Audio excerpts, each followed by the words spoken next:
বিজেপির এসআইআর এর খেলা শেষ। আজকে আস্তে আস্তে খবর পেলাম দেশের সর্বোচ্চ আদালত সুপ্রিম কোর্ট তৃণমূলের দাবিকে মান্যতা দিয়ে বলেছে লজিক্যাল ডিসক্রিপেন্সি লিস্ট রিলিজ করতে হবে।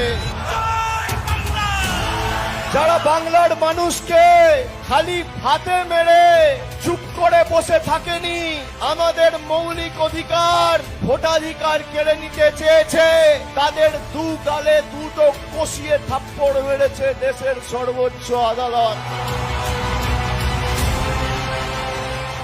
1 কোটি মানুষকে বেছে বেছে যারা ভোটার তালিকা থেকে বাদ দেব বলেছিল, এই জয় মামাটি মানুষের, এই জয় খেটে খাওয়া মানুষের, এই জয় বাংলার। কার ক্ষমতা বেশি মোদিজি? 10 কোটি মানুষ না বিজেপির জমিদার? আজকে কোর্টে হারালাম, এপ্রিলে ভোটে হারাবো।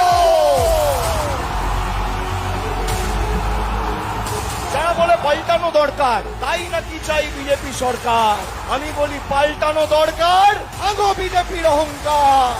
পাল্টানো দরকার, বাংলা সইবে না বহিরাগতদের অত্যাচার। পাল্টানো দরকার, বিজেপিকে করো ছাড়কার। পাল্টানো দরকার, ভাঙো জল্লাদদের জমিদারদের অত্যাচার।